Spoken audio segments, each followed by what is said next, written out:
Elias versus Asal, PSA World Championships 2024 conduct warning. I am going to show you 4 rallies in a row that, to my mind, show incredibly poor bias and incorrect decisions, culminating in the last rally in a code of conduct warning to Asal when he has done absolutely nothing wrong, and if anything, Elias has repeatedly transgressed. The first rally I show you finishes in what is quite obviously a stroke to Asal, as the ball is between Elias's legs and it cannot be played.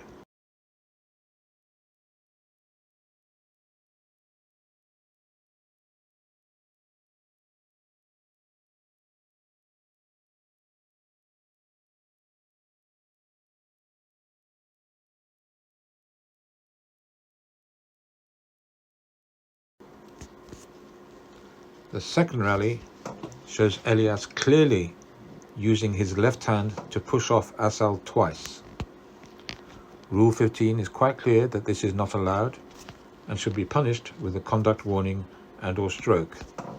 I quote the rule 15.6.3, unnecessary physical contact which includes pushing off the opponent. Full stop. Cannot be any clearer than that. The second push-off pushes Asal away as he uses it to go and play a drop shot, and then he quickly backs up into Asal's line, and a no-let is given. I can see that a wrong line decision could be suggested. 2 things, however. Elias moves quickly into Asal's path as he is moving towards the ball. In doing so, like a footballer, he is cutting down the angles that Asal can take to get towards the ball. So in fact, we do not actually know at what position he would arrive at the ball, because he was cut off a long way from the ball. Secondly, in that forehand corner for right-handers playing forehands, they do not want to arrive directly at the ball.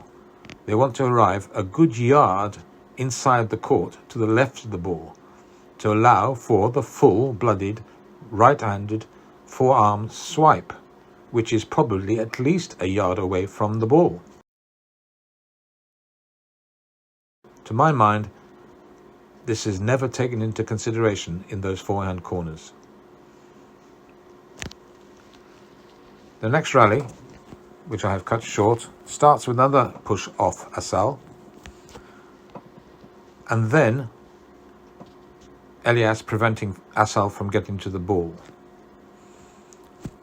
I show this for a reason that I shall bring up after the next rally, where Asal is accused of the same thing and then warned.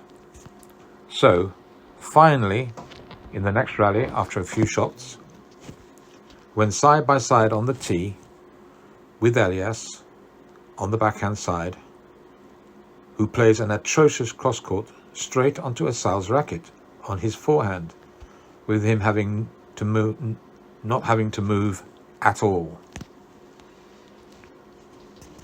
From there, with Elias less than an inch from his left-hand shoulder, Asal plays a good straight drive. Instantly, and before Asal has finished his shot, and before he has any chance to move whatsoever, Elias begins to push and shove towards the side wall, and then turn and push and shove towards the back wall, in an attempt to show that he is making every effort to play the ball.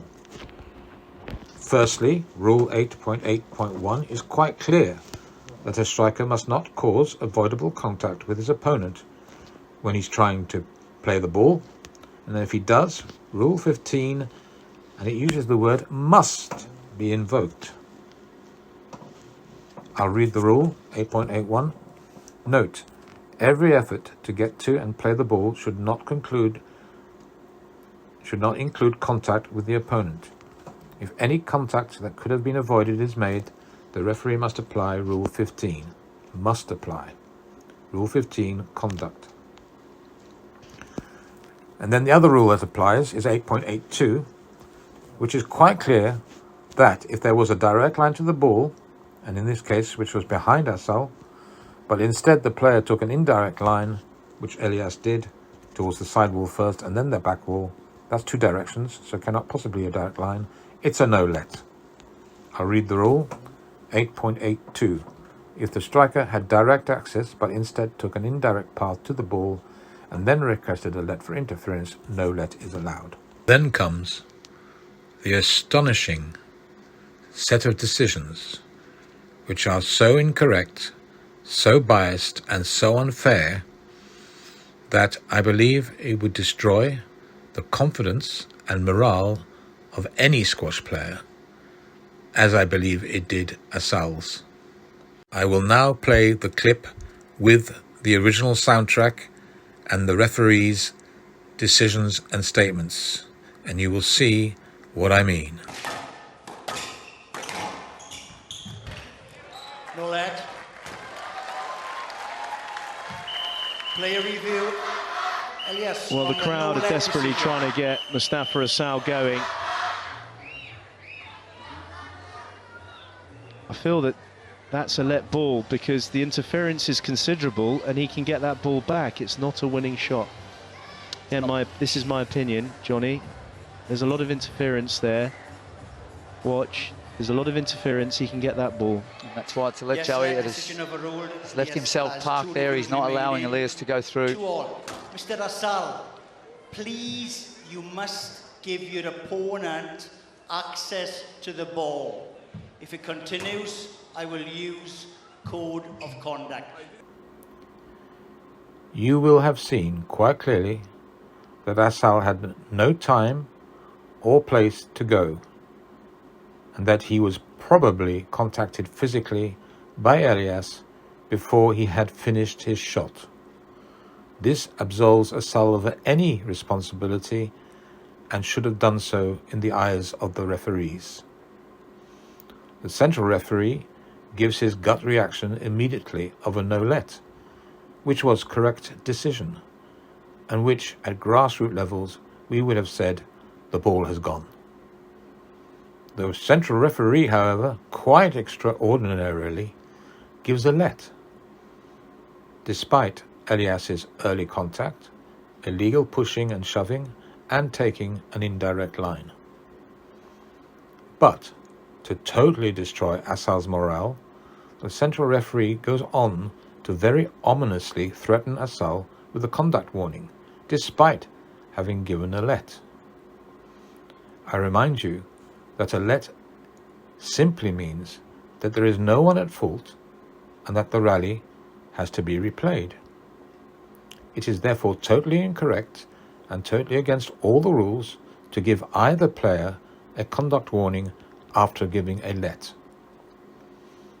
I remind you that in the previous rally, Elias had blocked Asal from getting to the ball in a similar situation, and a let was given, but no warning of any sort implied for Elias.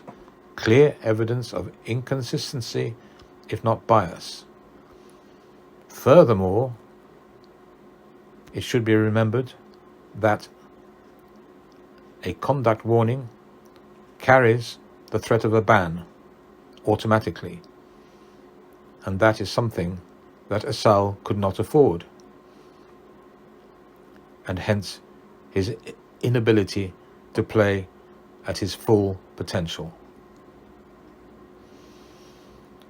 Finally, but really very importantly, you will have seen that Asal collapses momentarily on one knee and grabs it. It is pretty clear to me that Elias's illegal pushing and shoving injured Asal at this point, as Asal pulled out of the Manchester Open the following week with a knee injury.